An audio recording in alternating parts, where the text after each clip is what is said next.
የአማራን ህዝብ ኢኮኖሚያዊና የመልካም አስተዳደር ጥያቄዎችን በመፍታት ያጋጠሙ ያሉ ችግሮችን መፍትሄ የሚሰጥ ብቃት ያለው አመራር ለመገንባት ቁርጠኛ አቋም መያዙንም በአቋም መግለጫው ተንጸባርቋል። ስማቸው ሸቴ እንደዘገበው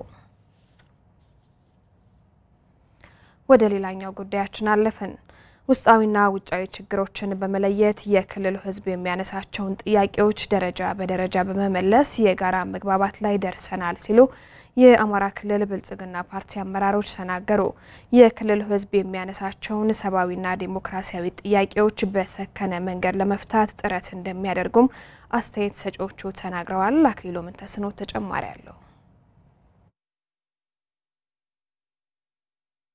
ብልጽግና ፓርቲ የመካከለኛና ከፍተኛ መሪዎች ኮንፈረንስ በችግሮች ላይ የጋራ መግባባት የተደረሰበትና ውጤታማ እንደነበር የኮንፈረንሱ ተሳታፊዎች ከአሚኮ ጋር በነበራቸው ቆይታ ተናግረዋል። ባሳለፍናቸው ቀናቶች አጠቃላይ የኢትዮጵያን ሀገረ መንግስት ግንባታ ተከትሎ በሂደት ያጋጠሙን የነበሩ ተግዳሮቶች እና አሁናዊ የአማራ ክልል ችግሮችንና የመፍትሄ አቅጣጫዎችን የተመለከቱ ጉዳዮችን አንስተን የክልሉን ውስጣዊና ከክልሉ ውጪ ያሉ የሚያጋጥሙ ወቅታዊ ነባራዊ ችግሮችን በዝርዝር አንስተን ገምግመናል።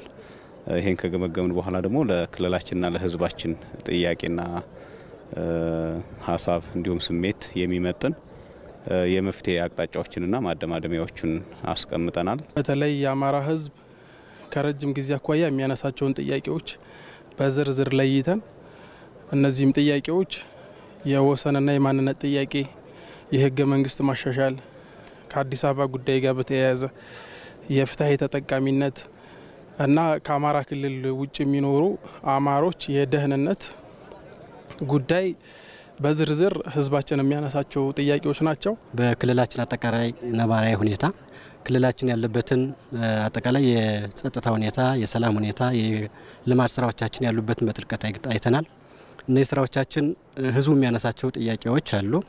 እሱን ታሳቢ ያደረገ ዝርዝር ጥልቀት ያላቸው እያንዳንዱ ስራ ወይም እያንዳንዱ ተግባር ያለበትን በጥልቀት ገምግመናል።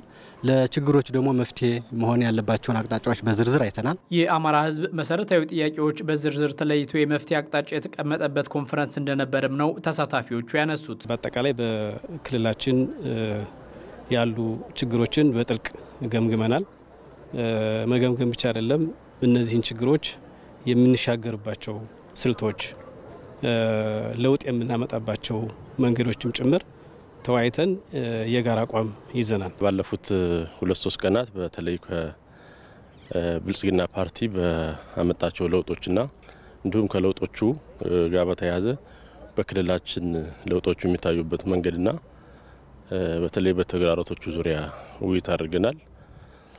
ለውጦቹን በተለይ ከፖለቲካል ከኢኮኖሚና ከማህበራዊ ለውጦች አኳያና እንዲሁም ተግዳሮቶቹን ደግሞ በተመሳይ ክልሉ ውስጥ የአማራ ህዝብ የሚጠይቃቸው ጥያቄዎች የሚፈቱበትን መንገድና የምንሄድበትን የመፍትሄ አቅጣጫ እዛ ላይ ውይይት አድርገናል።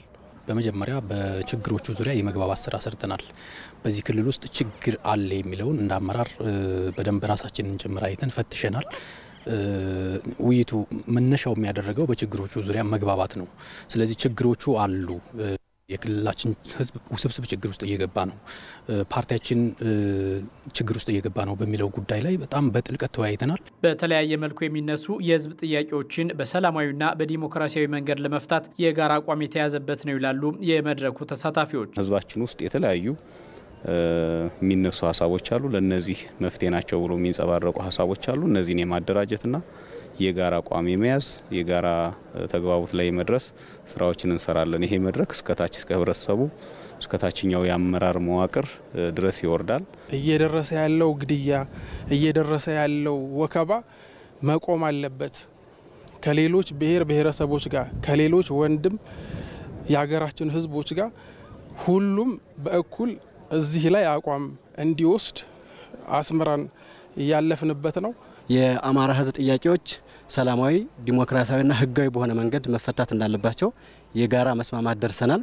ህዝባችንም እስካሁን በፊቱ ሲያደርግ እንደነበረው ለለውጡ ከፍተኛ አስተዋጽኦ አድርጎ ይሄ ለውጥ እንደመጣ ሁሉ የለውጡ ባለቤትም ህዝቡ እስከሆነ ድረስ ህዝቡ የጠየቃቸው ጥያቄዎች ሰላማዊና ዲሞክራሲያዊ በሆነ መንገድ በሰከነና በበሰለ መንገድ እንዲፈቱ አበክረን መስራት እንዳለብን ተግባብተናል። ሁሉም በንቃት የሚሳተፍበት መድረክ በየደረጃው እንደሚኖር የጠቆሙ ተሳታፊዎቹ ለተግባራዊነቱም ህዝቡ ከመሪዎቹ ጋር በትብብር እንዲሰራ ጠይቀዋል። በውስጥ ያሉ ችግሮቻችንን ከህዝቡ ጋር ከአመራሩ ጋር ከአባሉ ጋር ተቀናይተን ለመፍታት የተስማማንበት እንደዚሁም ደግሞ ውጫዊ ችግሮቻችን ከሌላው ኢትዮጵያ ህዝብ ጋር የምንፈታቸውን ችግሮች ደግሞ ከህዝቡ ጋር ተባብረን ከኢትዮጵያ ህዝብ ጋር ተሰናስለን የምንፈታቸው መሆኑንና ይህንንም ለማድረግ ህዝቡ ከጎናችን እንዲቆም የተግባባንበት ውይይት ነው ለማለት ነው። ወሰንና ከማንነት ጋር በተያያዙ መስተናገድ ያለባቸው ጥያቄዎች መቼና በምን አግባብ እንደሚፈቱ በተለይ ደግሞ ብዙ ጥያቄዎቻችን በኢትዮጵያዊነት ማዕቀፍ ውስጥ መፈታት ያለባቸው ጥያቄዎች እንዳሉ